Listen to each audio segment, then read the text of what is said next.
क्या कहेंगे ये पहाड़ का जो हालत है? कल विनय तमांग ने 12 घंटा बंद का घोषणा किया, मुख्यमंत्री ने हथियारी दिया, आज बंद को प्रत्याहार कर रहे हैं विनय तमांग जी, क्या बोलेंगे? पहली बात तो पश्चिम बंगाल में 2 दिन पहले असेंबली में एक ड्रामा हुआ और वो ड्रामा समाप्त हुआ और टीएमसी सरकार ने एक बार फिर संविधान के विरोध में, लोगों के हितों के विरोध में एक बार फिर रेजोल्यूशन ला करके उसको पास करने का काम किया। वो मैं ऐसा मानता हूं कि मात्र एक कागज का टुकड़ा है। इससे पहले सीए कानून, ईडी, सीबीआई, यहाँ तक के बीएसएफ को लेकर के भी ऐसा रेजोल्यूशन आ चुका है। वो मात्र एक कागज का टुकड़ा है, उससे अधिक उसमें किसी तरह का दम बचा नहीं है। और मैं ऐसा मानता हूं कि टीएमसी ने एक बार फिर ये बताया है कि वो संविधान विरोधी पार्टी है। नया राज्य बनना या समीकरण में बदलाव करना, ये भारत के संविधान के आर्टिकल 2 और 3 में ये प्रावधान है और इस तरह का किसी भी तरह का अधिकार स्टेट को नहीं है। उसके बावजूद भी उन्होंने ड्रामा करने का कोशिश किया और ये मात्र इसलिए किया है कि पिछले 12 सालों में उनकी नाकामी और उनका भ्रष्टाचार लगातार पकड़ा जा रहा था। लोगों का ध्यान हटाने के लिए इस तरह का ड्रामा हुआ। फिर इसके बाद एक शोभन चटर्जी, मेरे ख्याल से अगर मैं सही हूं तो, जो टीएमसी के ही मंत्री हैं, उन्होंने एक बहुत आपत्तिजनक बयान दिया है। उन्होंने अपने बयान में कहा कि गोरखा इन्फ्लक्स हैं और जो है आदिवासी समाज के लोग वो माइग्रेंट है, यानी दूसरी जगह से आके बसे हुए हैं। मैं इस बयान का घोर विरोध करता हूं और तमाम गोरखा समाज, आदिवासी समाज इसका विरोध करता है और इसका जवाब आने वाले पंचायत में और 2024 के चुनाव में उनको जरूर मिलेगा।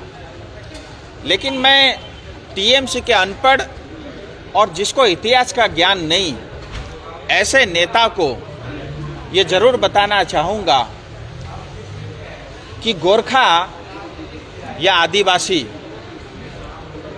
नॉर्थ बंगाल में रहते हैं और उनकी ये खुद की मिट्टी है, उनका घर है। और टीएमसी के चुनिंदा कुछ नेताओं के बयान से मैं ये भी कहना चाहूँगा, इसको कोई सीरियसली लेने की आवश्यकता नहीं है। और ये ऐसा पहली बार नहीं हुआ, ये बार बार ये बयान इस तरह के देते रहे। मैं इसका घोर विरोध करता हूँ और मुख्यमंत्री जी से अगर मैं ये सुझाव जरूर रखूँगा, ये उनके ऊपर निर्भर करता है कि ऐसे मंत्रियों को मंत्री परिषद से बाहर कर देना चाहिए, जिसके कारण जो है ऐसे लाखों लोगों का जो अपमान हुआ है, उनका जो तुष्टीकरण हुआ है, जो उनके साथ अन्याय हुआ है, उसके बदले में मुख्यमंत्री स्वयं को माफ़ी मांगनी चाहिए और मुख्यमंत्री को ऐसे मंत्रियों को मंत्री परिषद से बाहर का रास्ता दिखाना चाहिए। ये मैं उनसे मांग करता हूं। और मैं ये भी बताना चाहता हूं कि हाल ही में टीएमसी ने पहाड़ में जो है जमीन का पट्टा देने का घोषणा किया। जमीन का पट्टा देना ये अच्छी बात है और 171 जो पार्लियामेंट्री कमेटी का जो रिपोर्ट है उसमें भी ये स्ट्रिक्टली कहा गया है कि जल्द से जल्द उनको जो है जमीन का पट्टा मिलना चाहिए। लेकिन एक बार फिर लोगों के साथ धोखा हो रहा है। मैं आपकी जानकारी के लिए बताना चाहूँगा, 2011 में टीएमसी सरकार एक स्कीम लेकर के आई थी जिसका नाम निजीर भूमि निजीर घर, ऐसा स्कीम था। और 2011 के बाद उस स्कीम को आज लागू कर रहे हैं और वो स्कीम पहाड़ में भी एज इट इज लागू करने का षड्यंत्र चल रहा है। वो स्कीम था जिनके पास घर नहीं है, जिनके पास जमीन नहीं है, ऐसे लोगों को 5 डेसिमल जमीन देने का वो स्कीम था। उनको मिले, इसमें मुझे कोई आपत्ति नहीं है। लेकिन जहां तक चाय बागान और सिंकोना बागान में रहने वाले श्रमिक हैं, उनके पास अपना घर है, उनके पास अपनी पुश्तैनी जमीन है, मात्र उनको उस जमीन का, अपने जमीन का डॉक्यूमेंट चाहिए जो 75 साल के आज़ादी के बाद भी उनको अपना अधिकार नहीं मिला। और पश्चिम बंगाल में चाहे जिसकी भी सरकार हो, उनसे अपने अधिकार से दूर रखा। और आज 5 डेसिमल जमीन देकर के एक बार फिर षड्यंत्र ये हो रहा है कि गोरखाओं को, और जो चाय बागान में रहने वाले श्रमिक है, आदिवासी, राजवंशी, गोरखा, उनको एक हिसाब से रिफ्यूजी का टैग लगा करके उनको अपमान करने का षड्यंत्र चल रहा है। और इसका नतीजा ये होगा कि भविष्य में जाकर के कोई भी पार्टी या कोई भी नेता ये कह सकता है कि हमने आपको रिफ्यूजी का 5 डेसिमल जमीन दिया, इसलिए आप रिफ्यूजी हो, पश्चिम बंगाल के या इस देश के नहीं हो। ये अपमान भी हो सकता है। सो मैं ये आह्वान करता हूँ जनता से कि अगर रिफ्यूजी हमको 5 डेसिमल जमीन मिला है, हम उसका विरोध करेंगे। लेकिन अगर हमारी अपनी पुश्तैनी जो जमीन है, अगर वो अधिकार हमको मिलता है, हम उसको स्वीकार भी करेंगे और मुख्यमंत्री ममता दीदी को फूल का गुलदस्ता भी उनको भेंट करेंगे।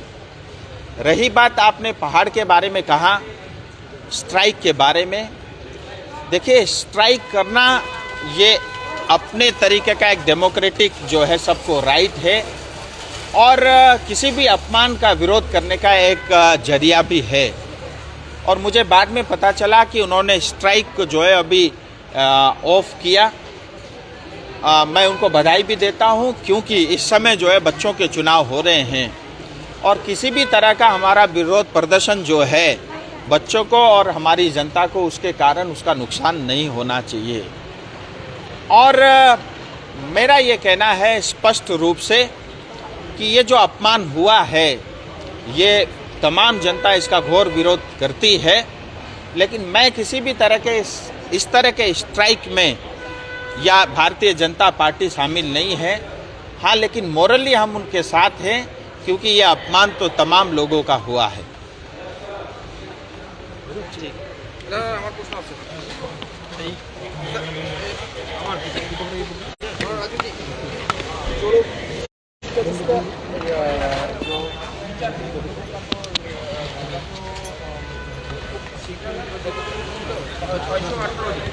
তাদের চাকরি চলে গেছে এবং সেই চাকরি প্রার্থীরা এখন চাচ্ছে যে পুনরায় বিবেচনা করা হোক, হাইকোর্টে বলেছে। কি বলবেন?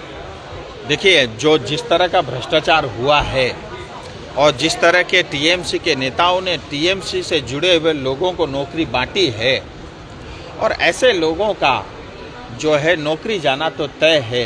अभी लिस्ट थोड़ा ही निकला है, आप आगे आगे देखिए ये लिस्ट और लंबी होगी और कोई भी सरकार या कोई भी कानून उसको जो है दोबारा से जो है उनको वापस नौकरी पे नहीं रह सकता, ये आप मान के चलिए। আরেকটা বিষয় যে ডিএ প্রাপ্য ডিএ তারা পাচ্ছে না, যারা সরকারি চাকরিরা, তাদের ডিএ যদি না দেওয়া হয় তারা কিন্তু ধর্মঘট। देखिए, जहाँ तक डीए का सवाल है और सेवेंथ पे कमीशन का सवाल है,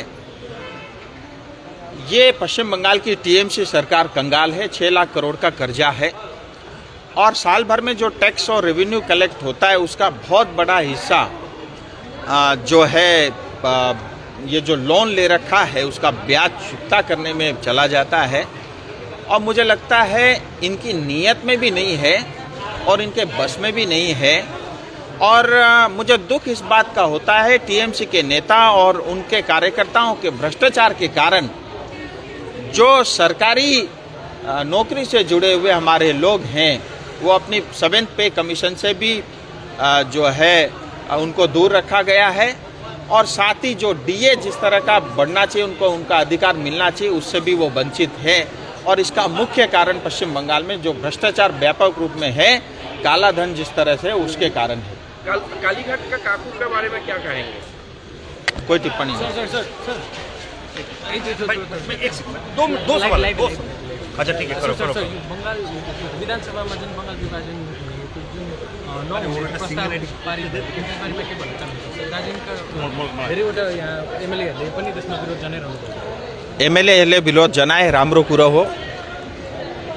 टिएमसीले आफ्नो भ्रष्टाचार र नाकामी त्यसलाई छुपाउनका लागि, त्यसलाई बचाउनका लागि, यो जनताको ध्यान हटाउनका लागि यस प्रकारको यो षड्यन्त्र गरेको हो। हामीहरूलाई याद हुनुपर्छ, योभन्दा पहिले पनि चाहे सीबीआईको एगेन्स्ट हो, ईडीको एगेन्स्ट हो, सीए कानुनको एगेन्स्ट हो या बीएसएफको एगेन्स्ट पनि मतलब यस्तो प्रकारको रेजुलेसन आएको थियो। र हेर्नुहोस्, जहाँसुकै यो बङ्गाल विभाजन हुने नहुने यो प्रावधान भारतको संविधानमा मात्रै छ र यो अधिकार स्टेटसँग छैन।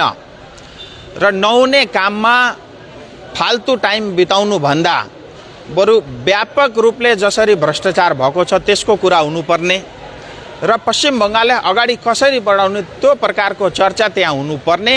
तर भ्रष्टाचारदेखि आफ्नो ध्यान हटाउनका लागि यस प्रकारको षड्यन्त्र रिजोल्युसन ल्याएर गोर्खा जातिलाई, नर्थ बङ्गालको जनतालाई ठग्ने र अपमान गर्ने काम टिएमसी सरकारले गरेको हो।